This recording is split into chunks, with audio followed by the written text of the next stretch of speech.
నమస్తే, నేను Prem. Welcome to Khyathi connects. Khammam జిల్లా రాజకీయాల్లో హాట్ సీట్ అమాంతం పెరిగిపోయింది. రైతు ఆశీర్వాద సభలో సీఎం రేవంత్ రెడ్డి చేసిన పర్సనల్ కామెంట్స్ పై మాజీ మంత్రి బీఆర్ఎస్ నాయకుడు పువ్వాడ అజయ్ కుమార్ స్ట్రాంగ్ కౌంటర్ ఇచ్చారు. జిల్లాలో ఉన్న ముగ్గురు మంత్రులు వాళ్ళ 6 కళ్ళు కలిసి చేయలేని అభివృద్ధిని నేను ఒక్కడినే చేసి చూపించా, దమ్ముంటే నా రికార్డు బ్రేక్ చేయండి అంటూ సవాల్ విసిరారు. వ్యక్తిగత విమర్శలకు దిగితే తాను కూడా అదే స్థాయిలో సమాధానం చెప్పగలనని వార్నింగ్ ఇచ్చారు. కరెంటు కష్టాల నుంచి వరదల వరకు కాంగ్రెస్ సర్కారును ఏకిపారేసిన పువ్వాడ అజయ్ కుమార్. సీఎం ఖమ్మం బహిరంగ సభ తర్వాత బీఆర్ఎస్ దూకుడు పెంచిందా? పువ్వాడ సీఎంపై సీరియస్ అవ్వడానికి కారణాలేంటి అనేది ఇవాల్టి పాయింట్ ఆఫ్ వ్యూలో చూద్దాం.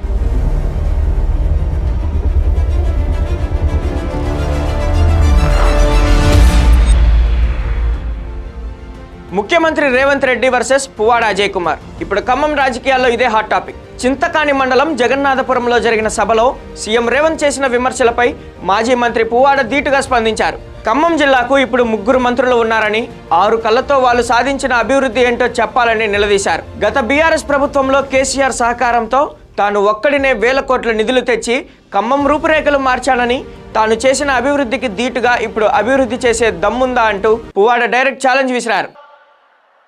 మేము హెలికాప్టర్లో పైనుంచి వస్తున్నప్పుడు కిందికి చూస్తే చీమల దండై ఈనాడు ఉప్పెనగా మీరందరూ ఈ జగన్నాథపురం చింతకాని మండలం మధిర శాసనసభ నియోజకవర్గంలో ప్రజాపాలనను ఆశీర్వదించడానికి విచ్చేస్తుంటే నా గుండె పులకించిపోయింది. రాజకీయంగా పాలమూరు నాకు ప్రాణమైతే నా రాజకీయ ఎదుగుదలలో ఈ ఖమ్మం జిల్లా గుండె కాయలాగా పని చేసిందని, ఆ గుండె ఈనాడు పులకించిందని నేను గర్వంగా మీతో పంచుకోదలుచుకున్నా.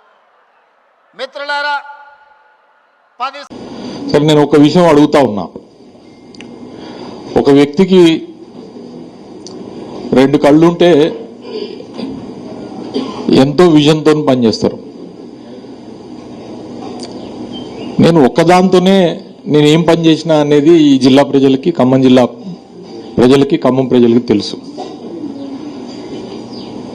ఖమ్మాన్ని గతంలో ఎవరు ఊహించని విధంగా, ఎవరు చేయలేనంత అభివృద్ధి చేయడానికి నాకు ఆ లిమిటేషన్స్ లేదా ఈ బాదరబందీలు ఏమి అడ్డం కాలే. మిత్రులారా, ఖమ్మం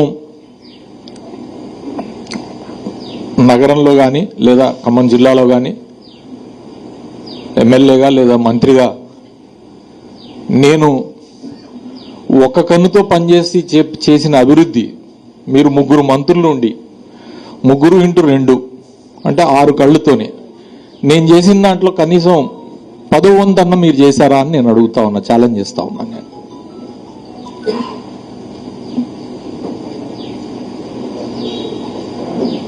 ఒట్టిగా వచ్చి అడ్డం పొడుగుడు మాట్లాడు తప్పితే, లేదా రాజకీయ అవకాశవాదంతో అటు ఇటు మారి ఇదంతా నేనే చేసినా అని చెప్పుకునే అలవాటు నాకు లేదు. కానీ ఉన్న 5 ఏళ్ళు మంత్రిగా ఉన్నప్పుడు నాకున్న ఇదే లిమిటేషన్స్తోని ఈరోజు సీతారామ ప్రాజెక్టు 3 పంపు హౌజులు ఏవైతే పనిచేస్తున్నాయో ఆ 3 పంప్ హౌజుల దగ్గరికి 30 సార్లు వెళ్ళి పర్యవేక్షించా. ఆడి నుంచి 1వ పంప్ హౌజ్ దగ్గర నుంచి 3వ పంప్ హౌజ్ వరకు కాలువల నిర్మాణాన్ని పర్యవేక్షణ చేశా, భూసేకరణ పర్యవేక్షణ చేశా. సీతారామ ప్రాజెక్టు అంత పెద్ద ప్రాజెక్టు, దానికి సంబంధించిన విధి విధానాలు ఏదైతే ఉన్నాయో కేసీఆర్ గారు చెప్పిన విధంగా ఇరిగేషన్ అధికారులతో సమన్వయం చేసుకొని ఇవాళ పనిచేశాం. నాకేమీ శశభిషలు లేవు. అర్ధరాత్రి అయినా అపరాత్రి అయినా లేదా ఒళ్ళు దాచుకోకుండా పనిచేసి ప్రజల కోసం కష్టపడ్డా, పార్టీ కోసం కూడా అంతే కష్టపడ్డా. రాజకీయాల్లో విమర్శలు, ప్రతి విమర్శలు సహజం. కానీ సీఎం స్థాయిలో ఉండి వ్యక్తిగత దూషణలకు దిగడం ఆయన విజ్ఞతకే వదిలేస్తున్నానంటూ పువ్వాడ చురకలంటించారు. ఖమ్మం ప్రజలు తన ఆహార్యాన్ని చూసి ఓట్లు వేయలేదని, తన పోరాట పటిమ అభివృద్ధిని చూసే 2 సార్లు గెలిపించారని గుర్తు చేశారు. సీఎం మంత్రులపై వ్యక్తిగత విమర్శలు చేయడం తనకు వచ్చని, కానీ ఆ సంస్కారాన్ని తాను కోల్పోనని పువ్వాడ స్పష్టం చేశారు. పథకాల గురించి చెప్పాల్సిన సభలో కేవలం బీఆర్ఎస్ నేతలను తిట్టడానికే సీఎం పరిమితమయ్యారని ఎద్దేవా చేశారు. ఇక పాలనాపరమైన అంశాలపై సీఎంకు కనీస అవగాహన లేదని పువ్వాడ మండిపడ్డారు. మేడిగడ్డలో నీళ్లు నింపితే భద్రాచలం మునుగుతుందనడం హాస్యాస్పదమన్నారు. గతంలో 25 లక్షల క్యూసెక్కుల వరద వస్తేనే ప్రాణ నష్టం జరగకుండా తాను మంత్రిగా పర్యవేక్షించానని గుర్తు చేశారు. మరోవైపు కాంగ్రెస్ ఉచిత విద్యుత్ తమ పేటెంట్ అని చెప్పుకోవడం విడ్డూరమన్న ఆయన ఇప్పుడు రోజుకు ఎన్ని గంటలు కరెంటు పోతుందో ప్రజలకు తెలుసన్నారు. 10 ఏళ్ల పాటు జనరేటర్లు వాడే అవసరం లేకుండా 24 గంటల కరెంట్ ఇచ్చిన ఘనత బీఆర్ఎస్ దేనని స్పష్టం చేశారు. సీఎం ఏ జిల్లాకు వెళ్తే ఆ జిల్లాకు చెందిన బీఆర్ఎస్ నేతలను టార్గెట్ చేయడం పరిపాటిగా మారిందని పువ్వాడ ఆగ్రహం వ్యక్తం చేశారు. ఖమ్మం జిల్లా అభివృద్ధికి కాంగ్రెస్ మంత్రులు ఏం చేశారో చెప్పాలని నిలదీస్తూనే దమ్ముంటే తాను చేసిన అభివృద్ధిపై చర్చకు రావాలని సవాల్ విసరడం ఖమ్మం పాలిటిక్స్ను పీక్స్కు చేరాయి. మరి పువ్వాడ చేసిన ఈ సవాల్కు ఖమ్మం మంత్రులు ఎలా కౌంటర్ ఇస్తారో చూడాలి. మరి ఈ అంశంపైన మీ అభిప్రాయం ఏంటో కూడా కామెంట్స్లో పంచుకోండి. Thank you for watching Khyati connects.